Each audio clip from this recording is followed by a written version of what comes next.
Hello, everyone. Welcome to the DMV Business Show. I'm your host, Otto Sevilla, and today I have a very special guest, Dominic DiPietro. Dom is the CEO and owner of ROI Construction. Welcome to the show, Dominic. Hey, thanks a lot for having me on, Otto. Of course, the pleasure's all mine. Thank you for taking the time out and joining us today. So before we go into your personal journey, if you can just give a general overview, Dom, of what is ROI Construction to our audience? So ROI Construction, before I opened ROI Construction, I'm kind of big into real estate, and of course, with every single deal, you want to ensure a positive return on investment. So when it comes to the name and brand of our company, I really thought about what, as a company, we want to provide to our consumer. So of course, I wanted to provide each homeowner, each commercial client with a positive return on investment. And that's really our core base model of the company. It is a roofing, siding, gutters, and exterior business. My father started roofing in 1974, so I grew up roofing my entire life. And his company was actually Association Management, and he won accolades. He was featured in the Washingtonian. And but back then it was really just known in the yellow pages, and that's why he picked Association Management, because back then you go to roofing and you go to the A section. But really he was just known as Richard the Roofer, and all of his clientele just referred Richard the Roofer, and had his personal cell phone. So back in 2017, 2018, when I decided to revitalize the company, I knew we didn't really have any brand recognition. So I wanted to start fresh in the digital age, because the abbreviation, like the short end of Association Management, is actually ASMAN. And in today's world and climate and everything, I didn't think it would be a smart idea to go into social media as the ASMAN. So we crossed over to ROI Construction, and it's worked really wonderful. And quarter after quarter, we just continue to grow. I think our latest quarter was 32% growth. So ever since then, we've just been on fire. And scaling. I can't wait to get into the meats and potatoes. How have you been able to achieve that amazing growth? So you're second generation then? Yeah, second generation. And what's great is I grew up actually roofing, installing the roofs, and working with the crews. A lot of the construction companies in the industry kind of turn out to just be sales company, and they kind of lose touch with the craftsmanship and integrity of the work. And that's really what me as a CEO of the company is able to be very attuned in, because I'll go out to jobs, I train the guys, I inspect roofs, I do the whole nine to ensure that integrity and that really quality of work is instilled in every single job that we perform.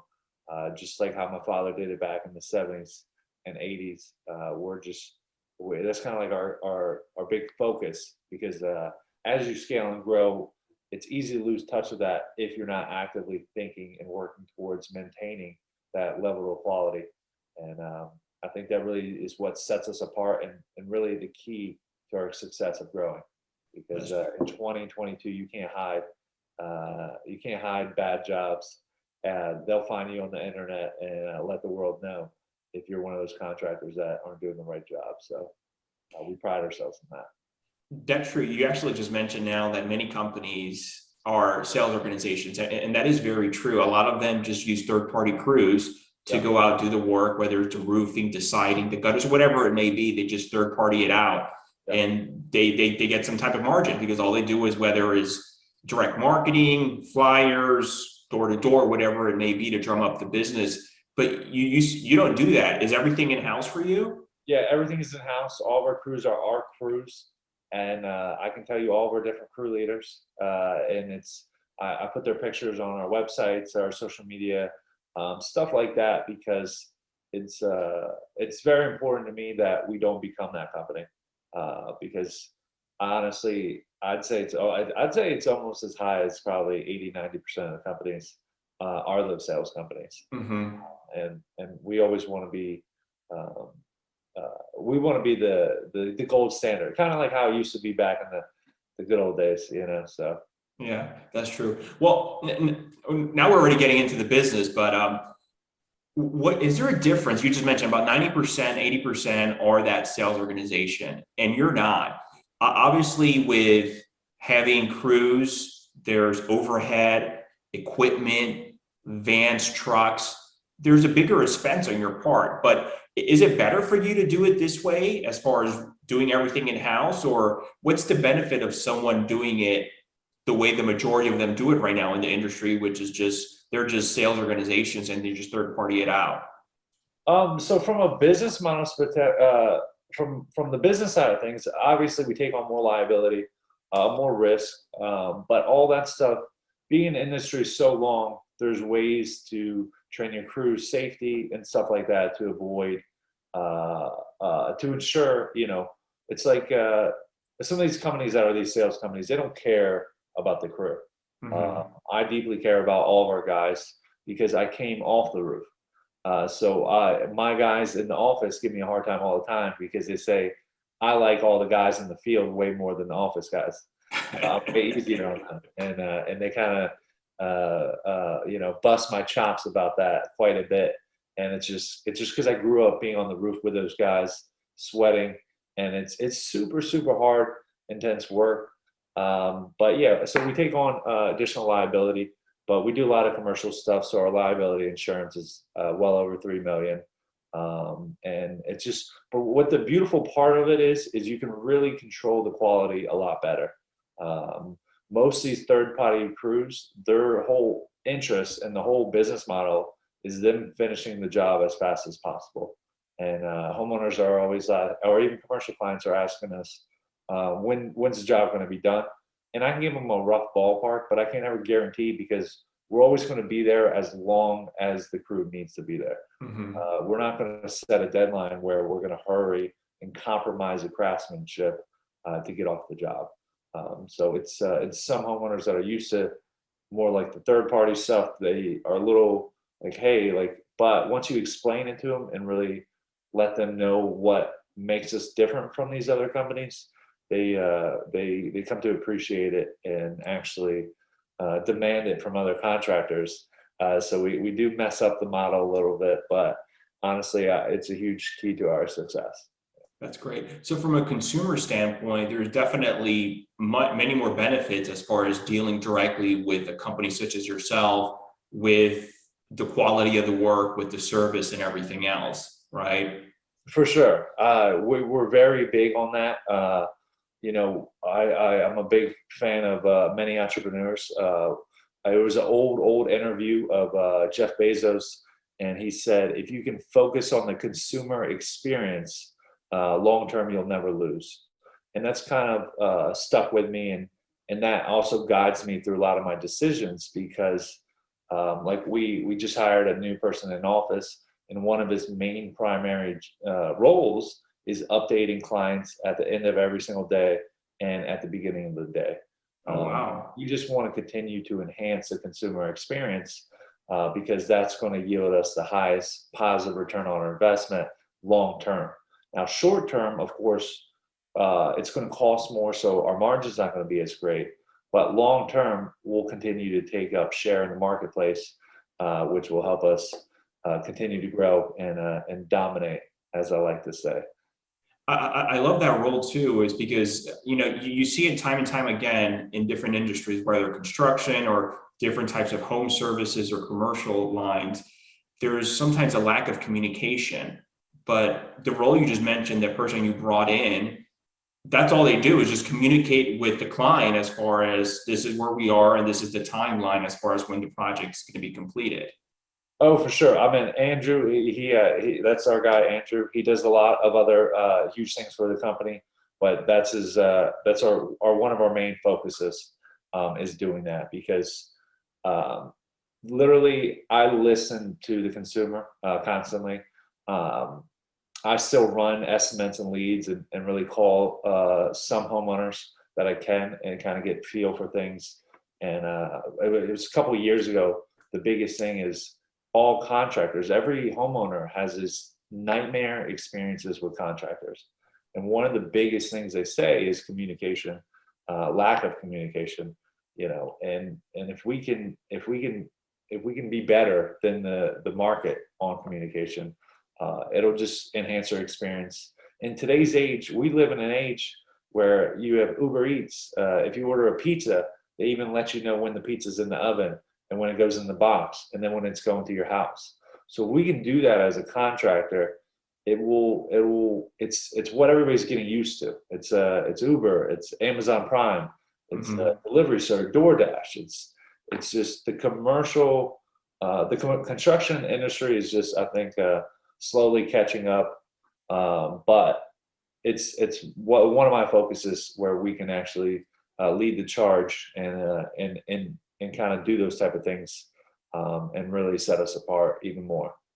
It's interesting. You just mentioned too a little while ago, Dom, how hiring these people and expanding your team and bringing everything in-house the way you've been always doing it, short term, you mentioned the margins might not be as large as if you were running and operating a sales organization like the majority of people out there do. But long term, that's what you're focusing on, and that's where the growth is, and the margins will be there long term. For sure. And I'm still a young guy, so I'm about to turn 34. So everything I do is focused on long term, and that's just in real estate. I'm not a wholesaler. I'm an investor where I buy rental properties and I just hold them for the depreciation and long term cash flow. So everything in my life is long term. I honestly think anything short term is a losing strategy, not necessarily in real estate, but as far as that mindset, short term thinking is not always going to yield long term growth. So yeah, you definitely need to be patient in business and in the real estate game. For sure, patient, awareness, integrity as well. The ROI, when you rebranded it a couple of years ago to return on investment, majority of people who are either in the investment or real estate world are familiar with that term. I'm curious, with the end consumer out there, let's say the homeowner who might not be familiar, do you ever get what is ROI or ROI, or do you come across that? Yes, I come across it a lot. It's funny in Western Maryland, different areas, I'll get a phone call and they'll say, "Excuse me, is this ROI Construction?" And I'll say, "Yes, ma'am. This is ROI Construction. How may I help you?" So we get that a lot, but a ROI is not a bad thing. ROI Construction. ROI, actually, ROI in French, I believe, is translate to king. I believe it's something like that. So. Oh, that's great. Yeah, we get that a lot, but it's easy to spell. And then once we educate them on what ROI stands for, then usually we're what they think about anytime people bring it up in conversation, which hits on that memory cue where they instantly talk about a roofing company that is named ROI Construction. So you also mentioned how you grew up working on the roof and being on the roof with your dad who started the company. You mentioned in the 70s. How was childhood? Did you grow up, first of all, around here in the DMV area, or where were you born? Where did you grow up? Yeah, I'm proudly a lifer in the DMV area. My father grew up in Edgewater, Maryland, and then relocated in Silver Spring, Maryland, and that's where I pretty much grew up, was in Silver Spring, and then I went to James Hubert Blake High School, and as soon as I could walk, he'd bring me in the truck. I'd ride around and do estimates.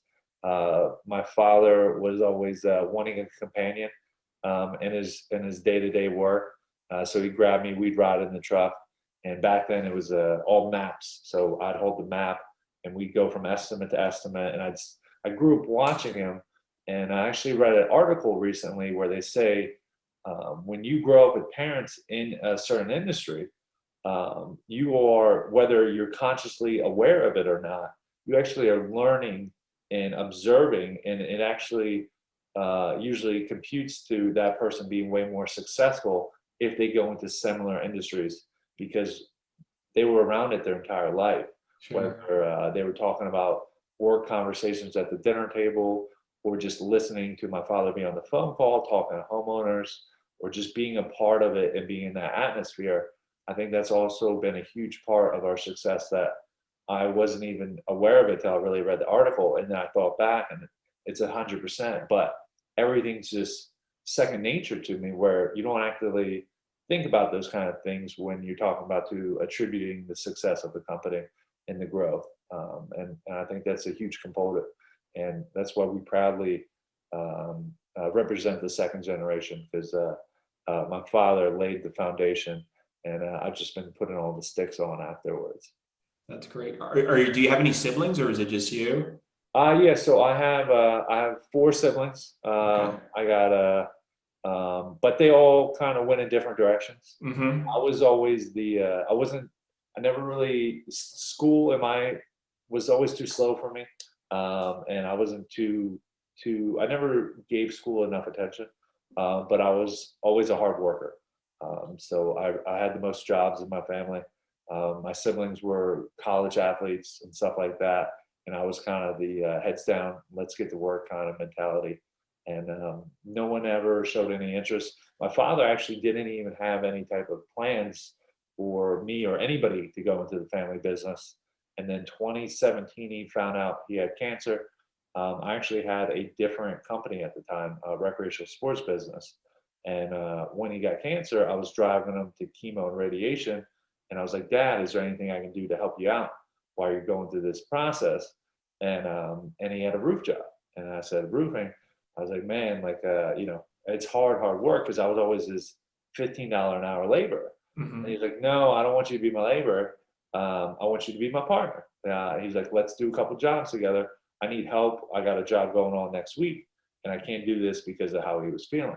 So I was like, okay, no problem at all. I'll help you out, whatever you need. It was a hard time for us, and I did that, and I loved it because I've been managing a super low margin, high stress business in recreational sports.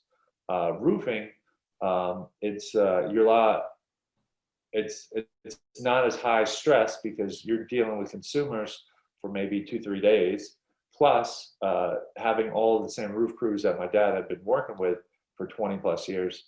The actual quality and what we deliver to the consumer wasn't a point of concern. So it was really just me stepping into managing, and then eventually doing advertising and stuff like that. So the first couple of jobs went great. So I quickly closed my sports business and then went full into roofing, and kind of revitalized the company and brought it into the 21st century with social media and marketing, and pretty much all the same things I was doing for that sports business from an advertising standpoint, I brought over to the roofing industry. Got drones and cameras and videos and pictures and homeowner testimonials and stuff like that. So it was the old school quality that my dad had instilled in us, and his crews and stuff like that, with the new school ideas of business and growth and advertising is kind of like our little combination of the old and the new, of the 2 generations, and that's been working really well for us. It's such an interesting story, Dom, how everything led with what happened with your father and his health to you leading the company there and getting involved. I'm curious, before you said sports recreation business, right? Yeah. Were you also did you have other business prior to that, or? So yeah, I was always kind of had the entrepreneurial mindset. When I was 12, I opened my first business. It was called Dom Snacks. It was a vending machine company, and the biggest issue there was I ended up eating up all of our profits. So I would go. My mom would drive me to Sam's Club, stuff like that. We'd get all the snacks, load the machine. But somewhere in there, I guess the margins weren't high enough, and I would actually eat up a lot of our inventory.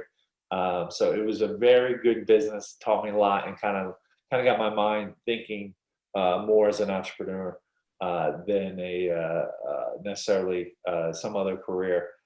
So it was good, and it was rewarding in the sense. Back then, I cared more about the cookies than the quarters. So it was very fun, and then kind of just snowballed from there into different endeavors. I had a t-shirt business at one point.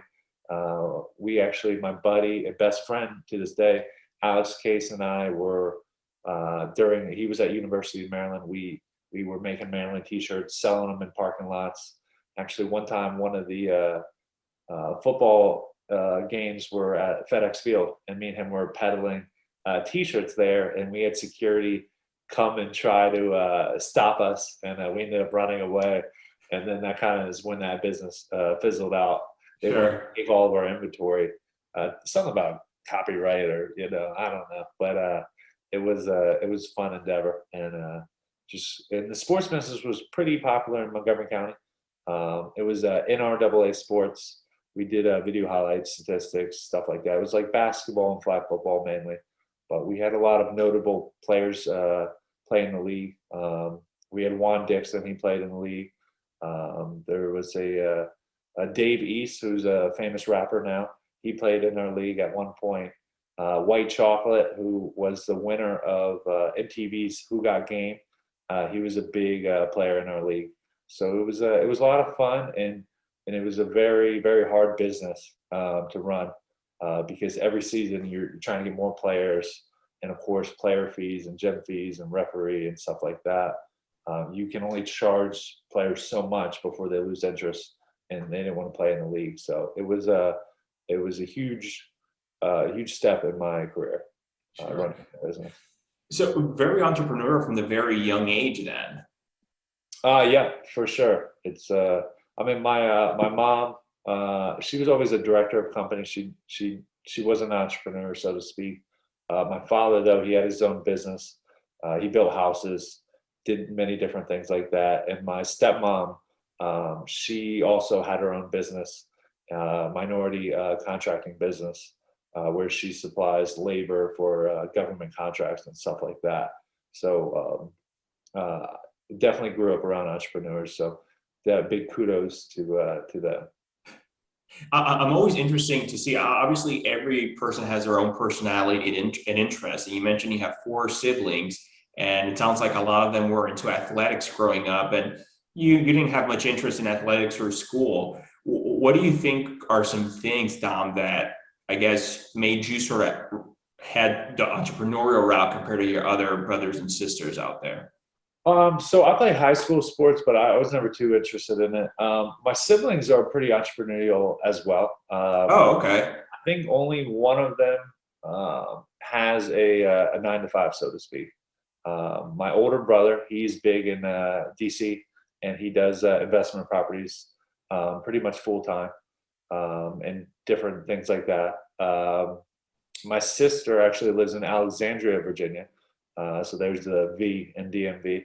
And she is they're kind of like house flippers, and I wouldn't necessarily call it developers, because they pretty much are like renovating houses, Sure. additions for consumers and stuff like that. And they really focus on I think her Instagram handle is like Flipping Alexandria, something like that. So she married like a general contractor, so that worked out well for her little business model.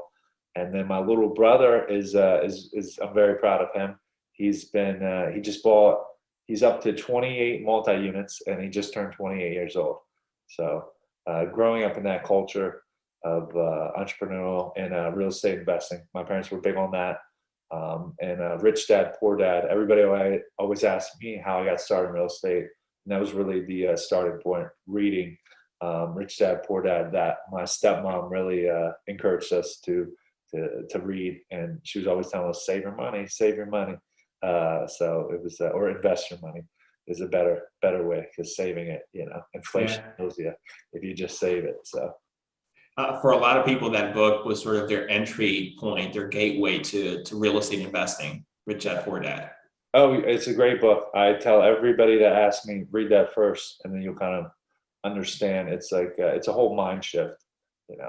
We're all conditioned to think one way, unless something moves you. Yeah. Once you understand real estate, it's super easy once you get started.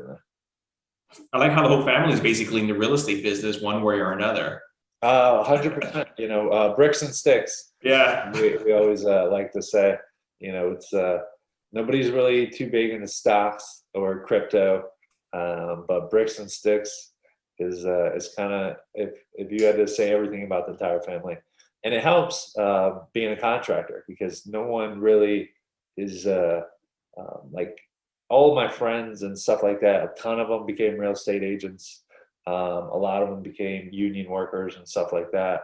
Or some of them sell like the makeup pyramid stuff like that. But not too many people went into blue collar like contracting, where all of my friends and on my network, I'm the only roofer. So that's really helped as well. It's like, some people are working for big companies and stuff like that. So it was easy for me to kind of be known as, in our community in Montgomery County and stuff like that, as the roofer. And I got a lot of friends in DC. So that's great. You mentioned you entered the business in about 2017. Is that 2018? yeah, well, so I started, probably, as I was born in 88. So I'd say I was walking by 90, 93, or I guess, I don't know when you start walking, 1990. So that's really when I entered into the business of roofing. But what forced me to really get into it was when my dad got sick. So Sure. I worked throughout my entire life. Every summer of high school, I was out roofing with the crews and stuff like that. It depends on how you look at it, entering in. So when you entered in to help your father, this was in 17, 18, right? Yeah, 2017. 2017. You mentioned you brought in different processes and systems and technology into the business. How did that help the business as far as transition, how your dad was operating things to now you coming in and changing some things? Yeah, so my dad was very old school. He never tried to scale. I think he was happy just right where he was at. He did everything he did every single estimate. He pretty much did everything except for actually, he used to roof before he started the company, but he did everything except for the actual like physical labor. He would manage the crews. He'd show up. He was a completely different type of leader. He'd show up and yell at all of us on the job site if he needed to hit deadlines and stuff like that, and train people. But he never really tried to scale or hire any office staff. And that's kind of where I came in.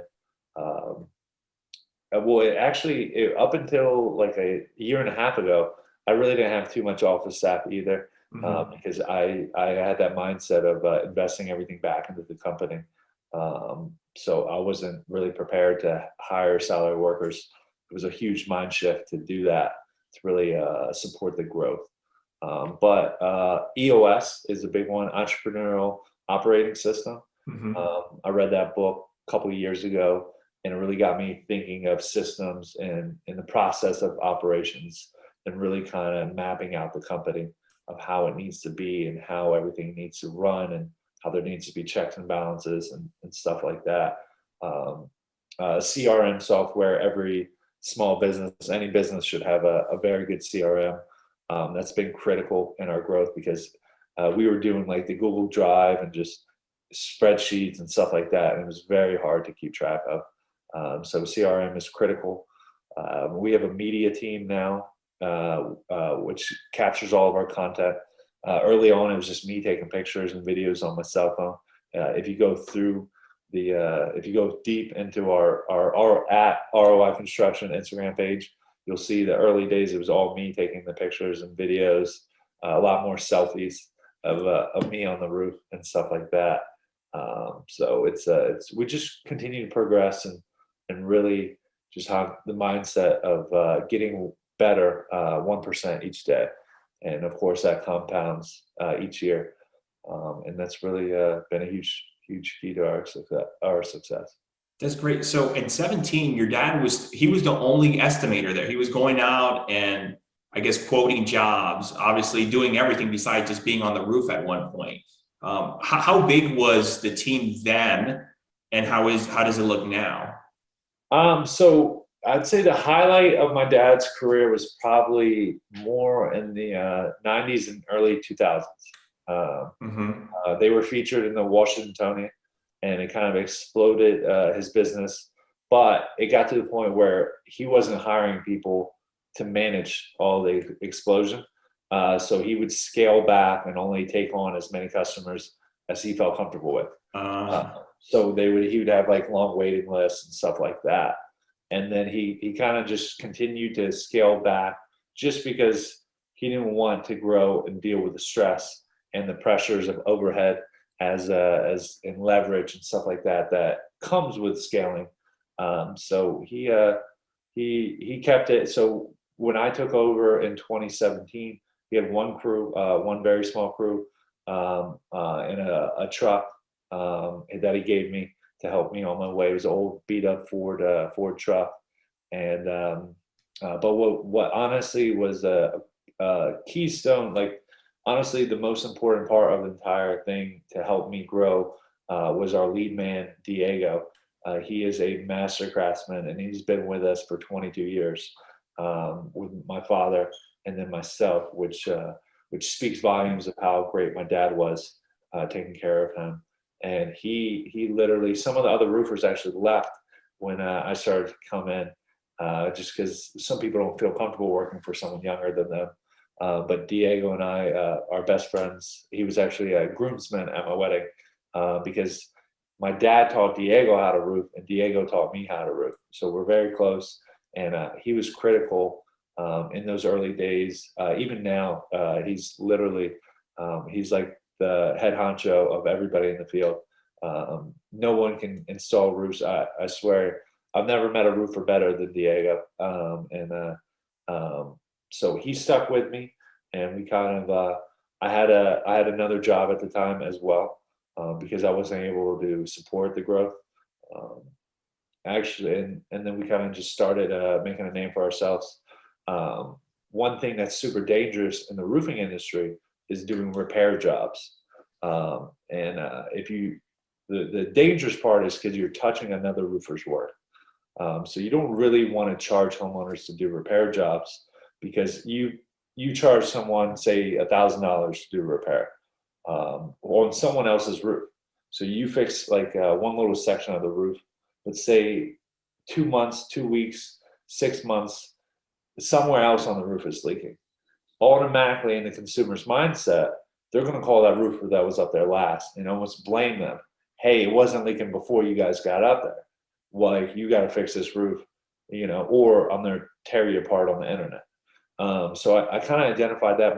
My dad taught me that because it was a huge transition going off the roof from a roofer to a estimator in managing the company. He's like, those are what we call trap jobs, so stay away from them. And that's why a lot of homeowners have issues finding contractors that will do these repair jobs. But I realized, hey, we can't charge homeowners to do these jobs, but I need to make a name, and I need to build a vast network of homeowners referring us. So whenever I get these calls, in the early days, obviously we're not able to do it anymore. I would actually go and do these jobs for free. I would take the money that I was making from my 9 to 5 to pay Diego and the crew to do these jobs because I was investing in the long-term growth. And so what I would tell the consumers, hey, this is why roofers don't normally do these repairs. And this is why I don't feel comfortable charging you, because I don't want you to blame me, but you're never going to be upset at the guy that gave it his all for absolutely $0. And that, I was like, all I need you to do, just please leave us a good review and actually tell your friends and family. If anybody mentions the word roofing or siding, just mention ROI Construction and Dominic, and I'll be forever grateful for you. And I kind of, with that strategy, we just exploded, like grew like wildfire, and slowly but surely just kept growing and growing. And that was really one of the most smartest strategic things I think I did in the early days to really get us off the ground to the point where I was able to leave that 9 to 5. I think it took me at end of 2019, I was able to leave that job, and then really just continue to snowball and compound into what we are today. And your original question of where we were to how we are now. So we now have 9 trucks, and we have probably over 40 guys, and we have four roof crews. We're always growing, so I'm like double checking. 4 crews, 1 siding crew, and 1 gutter crew, and then 1 window crew. And that's able to sustain at a good pace where people aren't too far out on their installs. And one of those crews is 100% primarily commercial roofing. Okay. And we've been doing a lot of commercial roofing this year, and that's honestly why our numbers are up, because residential as a whole is, I'd say, a little bit down this year, talking to my suppliers and stuff like that, but commercial has been booming. So that double-digit growth you mentioned at the start, it's due to the expansion into the commercial side of things? No, I mean, really, we didn't tap into commercial until this year. So just, starting with one truck and one crew, obviously the first couple of years is super easy to have crazy growth because you're going from very low numbers to, we're talking about hundreds of thousands of dollars in revenue in the first couple of years to millions and millions. So, it's as you get higher. I even think as I go into the year, I always set my goals and plan out the year. I'm like, man, as the numbers get in the higher millions, it's like, how are you going to duplicate this? But you gotta, in my mind, it's just a challenge, and really, it's really a mindset thing. If you can allow your mind to believe it's not that hard of an obtainable goal, and you just put that 1% effort to achieving that goal each and every day, it really hasn't been hard at all for us to make those leaps and bounds. For the first, every year, and we're on track to actually do 100% growth, basically doubling in size every year since 2017. Man, congratulations. Thank you. I'm very proud. I'm very detailed oriented in the numbers and goals, and trying to hit those marks. And this year was the first year I had a big old gulp. If we're going to be able to double right now, Q1 we were about 32.3% growth from Q1 before, and this most recent quarter we were up 135% from last year. So we got a good pace. I don't know if we're going to get 100% growth this year, but I'll be damn proud of where we'll be at December 31st. So, Dom, is your dad still involved in the business or not at all anymore? So my dad, what was great, he was able to see us reach very high levels, and we were actually featured in the Washingtonian. I believe it was 2020. It was actually the COVID episode of the Washingtonian. Oh gosh. Which he was able to see and made him super proud. Unfortunately, he passed away last year. I'm sorry to hear that. Yeah. Okay. My next question was like, but he was able to see some of the growth. So when he was here, how was his reaction seeing what his son took? You mentioned when he was just running it was a couple $100,000 to when he saw it last. I'm sure you were well into the seven figures by then. How was his reaction? It was honestly the most rewarding thing I've ever had, because my dad was big into sports. So growing up, I was kind of like the weird black sheep of the family because I wasn't excelling in sports and the stuff that he was interested in his kids. I was the one that had probably the least amount in common. And then that time of getting into roofing and chemo and radiation, it really brought us together, and we got such critical time together that has really helped me deal with all of it, because we became closer than ever. And during chemo and radiation, it's a very miserable thing, and he didn't like to talk at all. But if I mentioned roofing, he'd light up and he'd just get the biggest smile on his face, and I couldn't get him to stop talking. And that's, I think, honestly, what was one of the driving factors that made me go more into it. And he was just so proud. He'd call his friends, he's bragging and talking about, he'd tell me like, man, if only you got into roofing, before I got sick, and we could have done this back. And he'd say, reference 2010 a lot. I graduated high school in 2007. So he was like, if you just went full in, and that's when I started my sports business. So Okay. like, if only we partnered up then. He's like, could you imagine where we'd be now? And it was really, really incredible that I was able to have that with him. And it kind of makes me want to push. I told him I'll continue to carry on his legacy. I actually told him too, I said, I won't stop till we have that big, nice corporate office, and I'm going to stick a big bronze statue of him out in front, just as a ode to the originator, Richard the Roofer. So Yeah, it I was love that. special that he was a part of it, and it's very special. So Yeah, that's good. I like how in the beginning when you entered, you were thinking strategically, even though people would say it was a risk from the standpoint of you still had a 9 to 5, and whatever you were earning there, basically you were just siphoning that for the service calls where you weren't charging the consumer. And as you mentioned, that's risky because even if you go there and fix it for $0, what if they do call you a couple months down the road and say, hey, I have this issue, but hey, ROI was the last person on the roof, so it must have been them, right? Yeah, well, that's the beauty about doing it for free. No one's going to be upset about that. That actually never happened, and that's honestly owed to like kudos to Diego, because he literally is a master roofer. I don't know anybody better. So it wasn't. Everything's risky. I mean, starting a business is risky, especially roofing. It's super risky. But it's all about calculated risk, and risk and reward. So And it worked out. I mean, you said that's what sort of built it, and everything grew like wildfire after that. Yeah, that, and also we do really good work, just focusing on that quality, plus that consumer experience. It's like contractors are notorious for getting a draw on a job and disappearing. Contractors are notorious for the second you get that final check, they never answer your phone call again. It's just we're everything but that. We're trying to change the entire mindset as a homeowner of the mentality and stigma of a contractor. So, and that's what's it's important to do that. You like Bezos said, you focus on that consumer experience and how they are treated.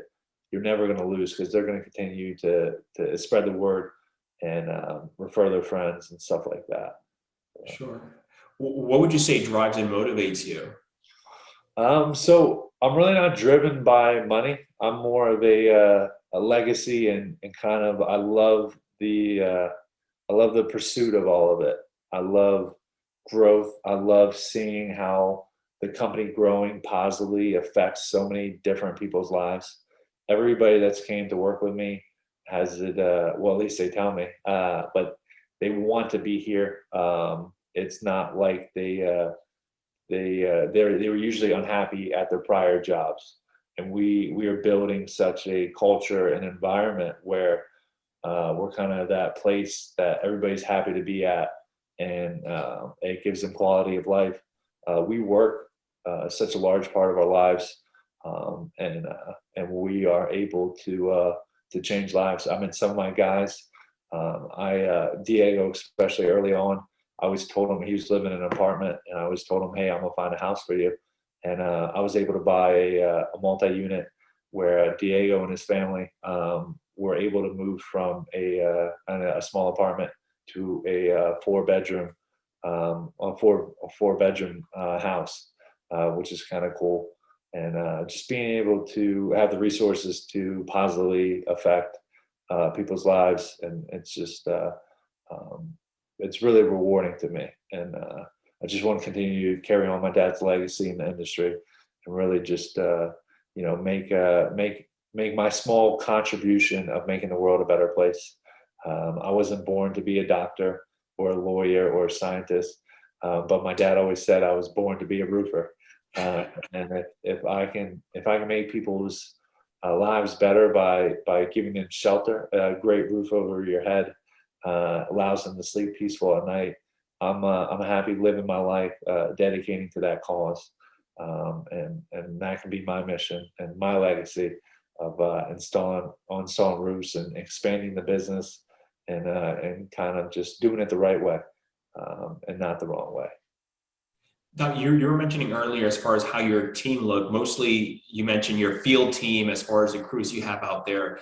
And then you also mentioned about a year and a half ago, your thought change, your mentality change as far as the team in the office, whether it's your operations to help you out or your admin or marketing, whatever it may be. How does the office team look like? Yeah, so that was a very, very hard mind shift change for me, because I grew up traditionally, all my other businesses, I was never able to hire anybody in the office. Everybody in the field, you can pay them hourly or salary, and you can actually physically see the work they're producing. Now, small business owners, I'm sure it's a hurdle that a lot of them have to get over. When you're hiring somebody in office, it's different type of work. And it's not necessarily all, it's not like you can see they built a roof at the end of the day. Mm-hmm. Especially early on, they're training and learning. In roofing, no matter what, you start the job, you can see their labor. So they're constantly walking around, picking up trash. They're doing something to give you that positive return on your investment. Now, employees, especially office personnel, it was very hard for me at first. And I necessarily wasn't the best leader because I didn't understand it as much. I'm like, hey, this is easy. I know how to do this. Like, you got to do this, this, and this. But like, people have to get trained on your process and operations. And you really do have to invest as an employer in the long term, at least in like 2 to 3 months of onboarding to really get them going on their own. And a lot of small business owners fail because what they do is they're like, I don't have the time to sit there and train this guy to be able to do this job because so much is going on. And I really had to take a step back and realize, hey, we can't keep growing, or we can't sustain this amount of growth unless I dedicate this time to training someone and giving them the freedom to learn and kind of grow within the system, and not get anxious because you're paying them all this money week after week and necessarily they're not picking up as quickly as you want. And it was really a learning and opening mind experience going through that process. But luckily, first couple of people I hired in the office were some of my closest friends. And so they stuck it out with me as I was able to learn, as they were learning, and they taught me a lot of things. So I learned stuff constantly from our employees and our staff, and now I got a pretty good grip on it, and just developing how workflow, calendars, and process and order of operations. And so your original question of our office staff, so we have our kind of like our office head honcho, Andrew. He deals with a lot of the customer service and back end work in the company, payroll, stuff like that. And then we have Jose. He's like kind of like the head of our field operations, director of operations. He does all of the work orders, ordering of the materials and scheduling of the crews. And then he also is there to help the crews. He updates the system, whether the job's done, stuff like that. We have Cody, who is our commercial estimator, and one of our lead sales manager. And then we have Ben, who is our CFO. He had a tax accounting background, and he focuses on kind of management of everyone else. And also a lot of the back end stuff. And then we have a couple sales guys, in-house sales guys, and then we have outside sales guys that deal with in-house. It's like lead generated that people call us. We send them to outside salesmen. They are bringing us leads in different jobs like that. So that's kind of where we're at now. And I'm looking to hire more people and kind of build out more of a team in the next couple quarters. So, you also mentioned something about media team. Is that just outsourced to another group? Yeah. So media team. My apologies. James Johnson and the media team. They do an extremely good job. Why I failed to mention them is they're on their own, pretty much just getting all the content. I'd probably talk to them the least because they're just killing it, getting and capturing our content, doing all of our drone work and stuff like that. And then so that is in-house as well. Okay. Yeah, that's in-house. Oh, okay.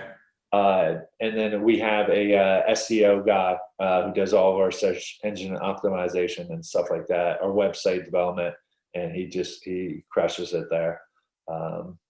My wife, she's a big component.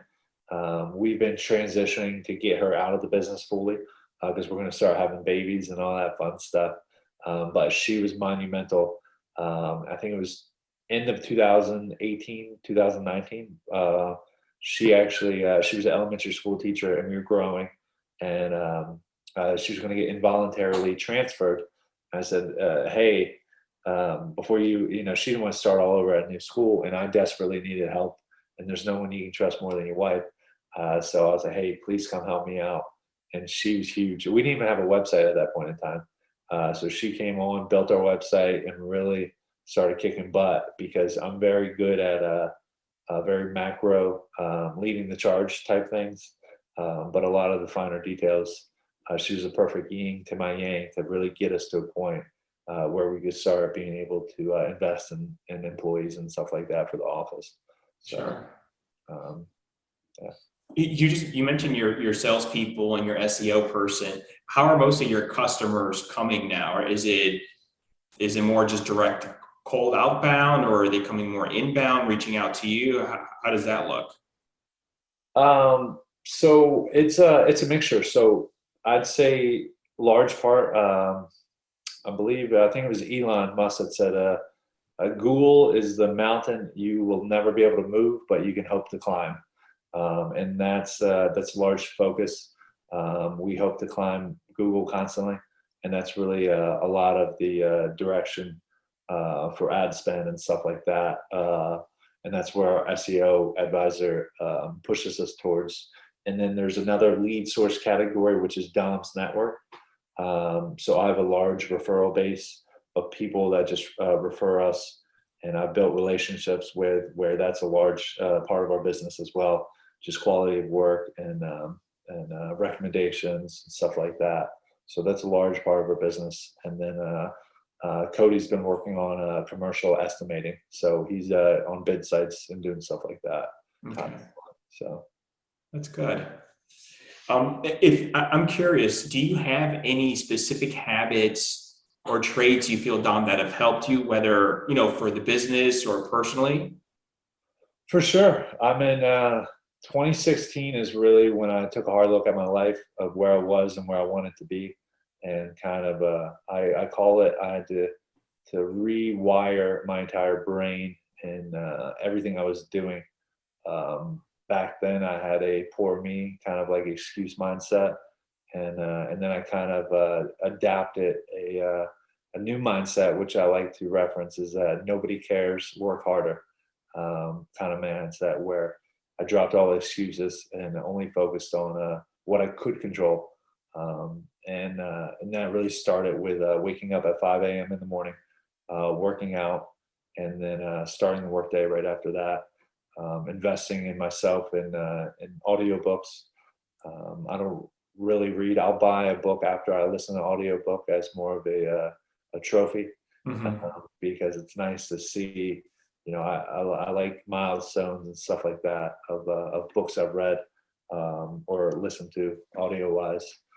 So really just investing in. I'm constantly trying to invest in self-improvement. That's really a huge strategy that a lot of us overlook.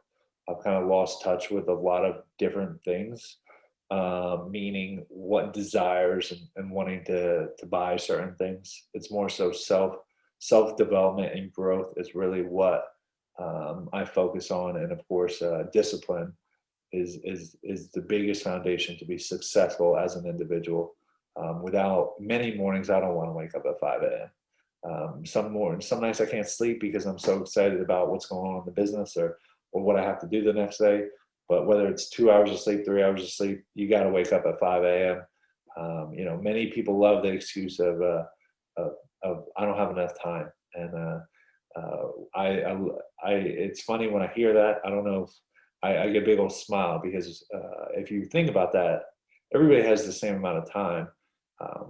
Saying I don't have enough time, you just don't want to make time for that. It's not a priority in your life.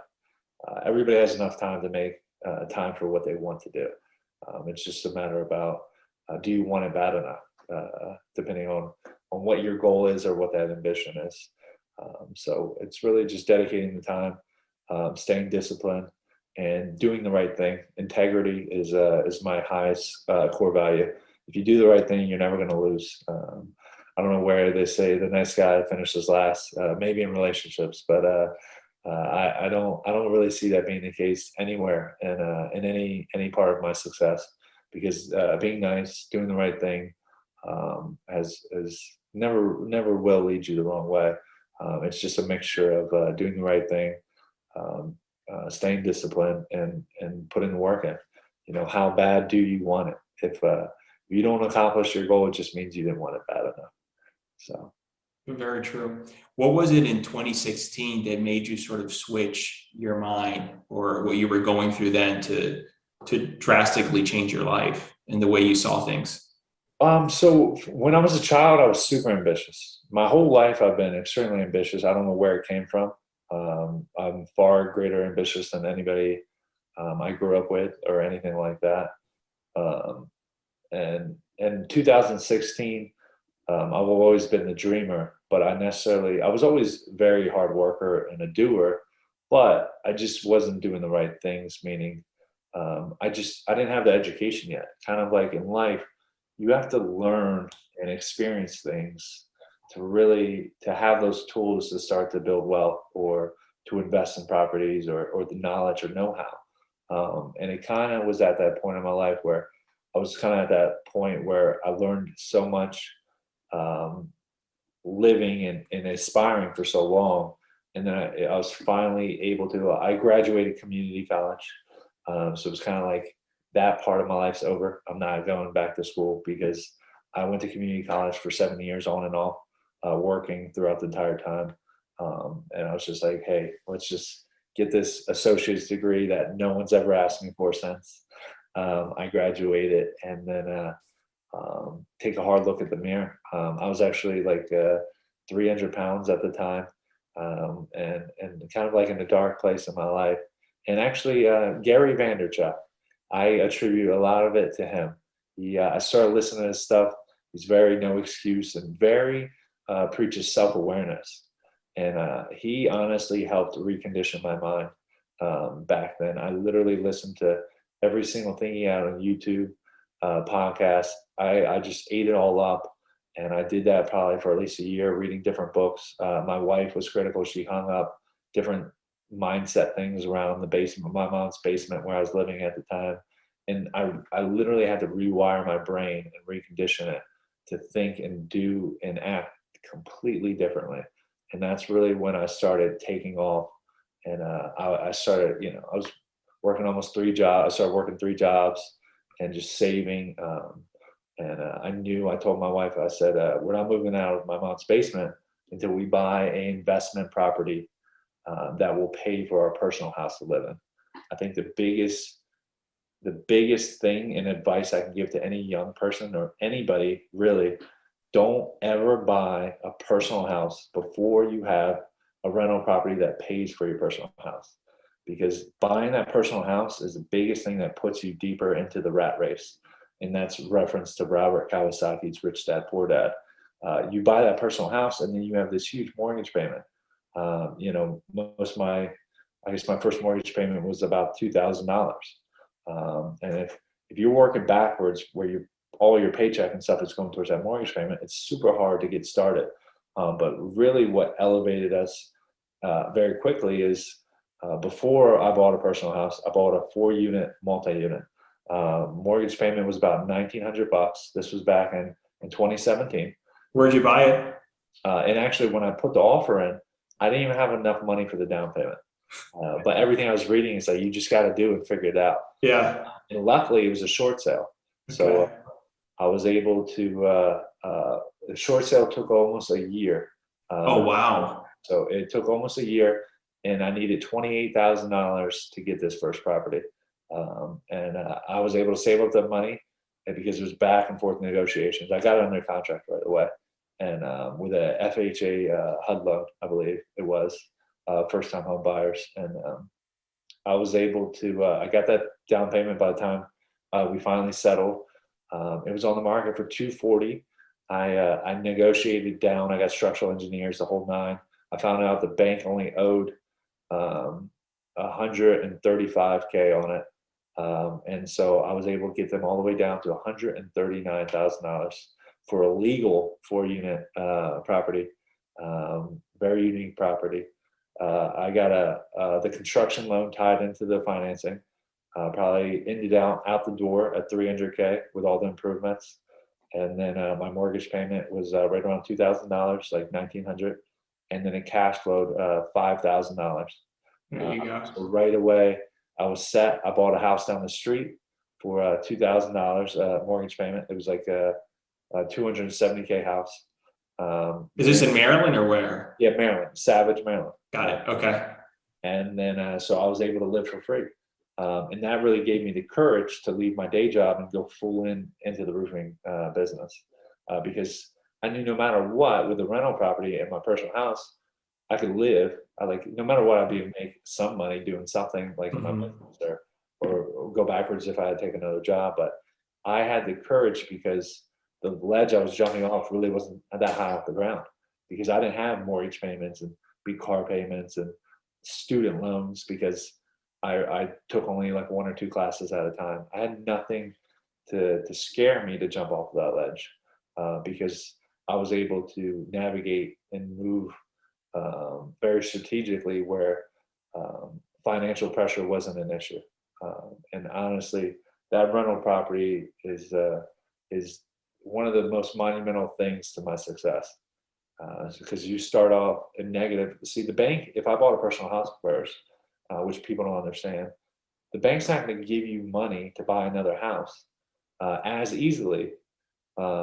Say when even my 9 to 5 back then I started at like, first I started at 15 and then 16 and then $50,000 a year. So that your cash flow, if you're not able to show that, they're not going to necessarily give you as much money to buy a 4-unit once you already have $2,000 a month mortgage payment with a different property. So if you're able to buy the rental property first, or even a duplex, a lot of people are always thinking this mindset, I deserve it. Like, I deserve to just move out of my mom's basement. It's my time, because it's a very adolescent mindset but it's like, hey, all you do is have to sacrifice. Literally, I had to sacrifice an additional 6 to 8 months because I had that rental property up and running. Then I could buy my personal house and pay zero money, like monthly money. And then I was still in positive cash flow. It's just, you just have to sacrifice just a little bit. And really, it's just, it's the number one thing I tell everybody. If you're starting out, sell your house, move back in with your parents if you have to, find a rental property, and then you'll be set for the rest of your life. Because what you'll do is you'll teach yourself that type of education, and that mindset will shift, where then it will set you free to do anything you want in life. And another thing Gary Vaynerchuk preaches, you want to do what makes you happy. You don't want to work the rest of your life doing things that don't make you happy. And the only freedom you can get that, which is where I tie in real estate, is if you can have positive cash flow, it allows you to do the freedom to do the things you want and love and that you're passionate about. So. Yeah. It's very true. Again, you're focusing on the long term, because you're like, okay, right now I might be in pain short term, but long term, I'm setting up myself for more success. Because someone can say, Dom, okay, I live on my own or with a partner or whomever, and I'm paying, I don't know, $2,000 a month for this apartment that I'm renting.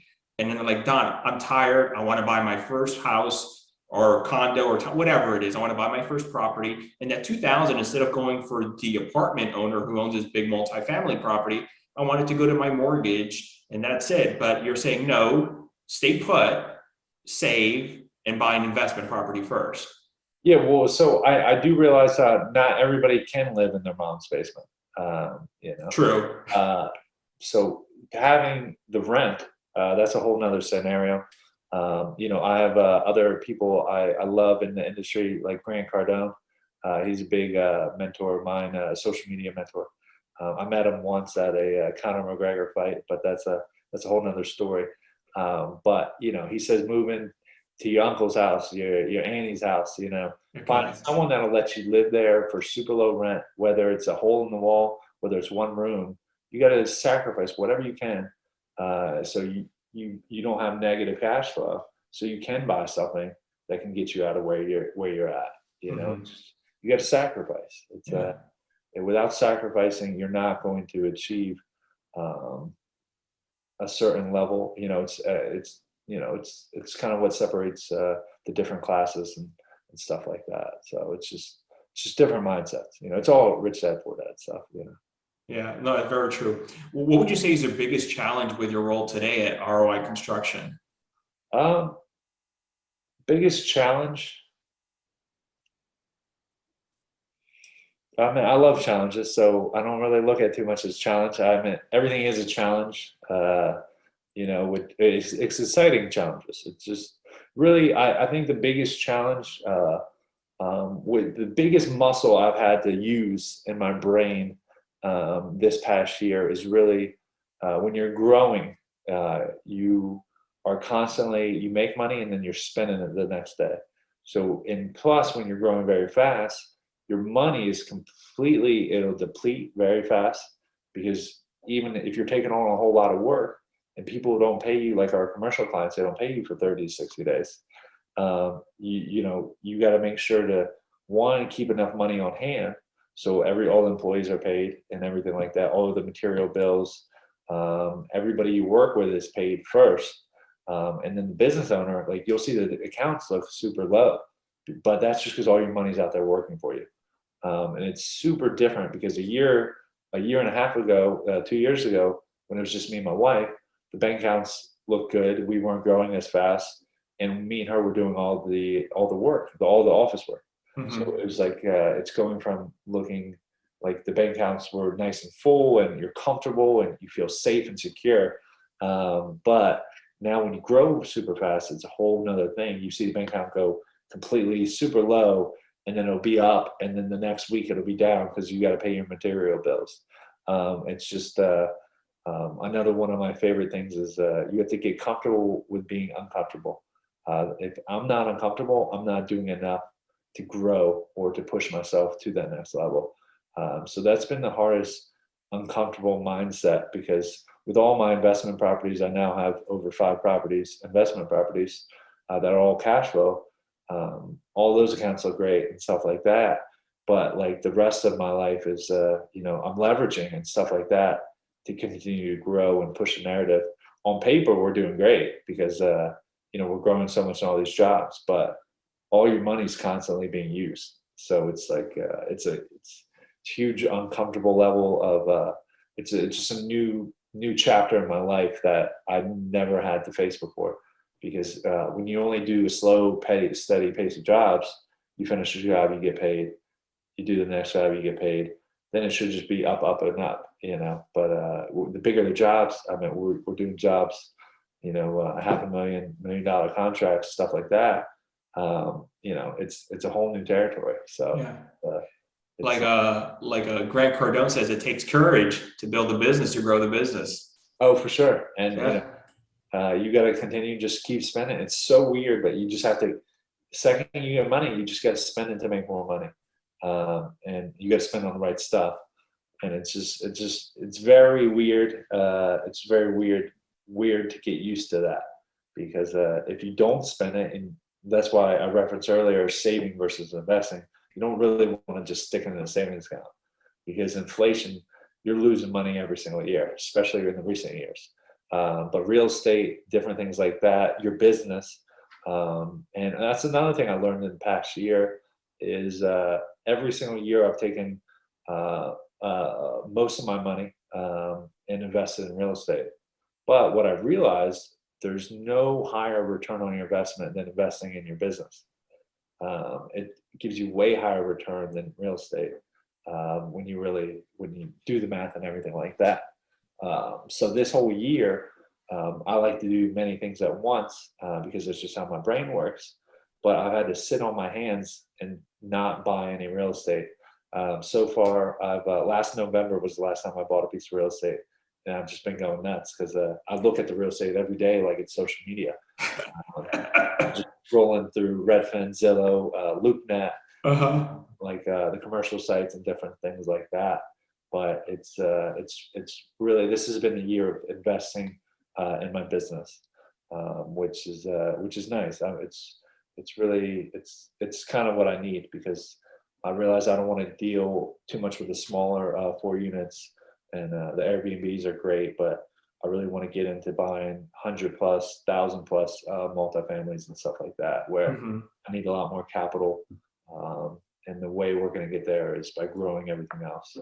And once I focus and get all the systems in place for the business, then I'll be able to start scaling that and kind of going in different directions. So, Tommy, you've shared so much knowledge with us thus far, and thank you. What would you say you know now out of all this experience? And this is just the beginning for you.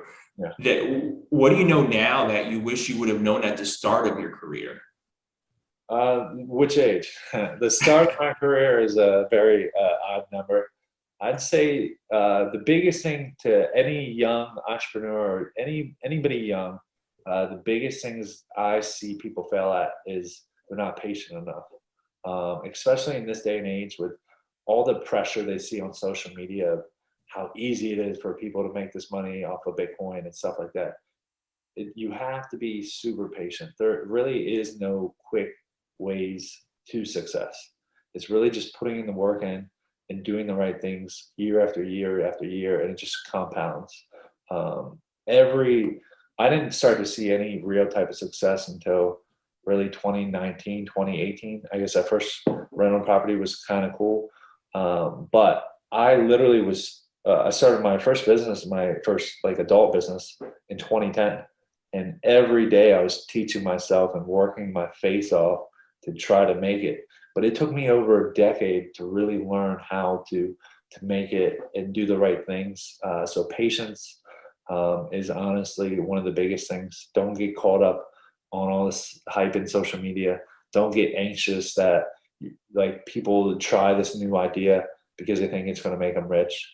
You really have to be in it. You have to fall in love with the process, not necessarily the results. And you'll win that way if you just fall in love with the process. You got to love what you do, or just keep working at it. Even if you don't love it, and if you want to reach that level of success, you have to do it day after day after day. And you have to be prepared to do it for 10 years, I'd say, at least, till you really can start seeing it really show results. You know, success is always the tip of the iceberg.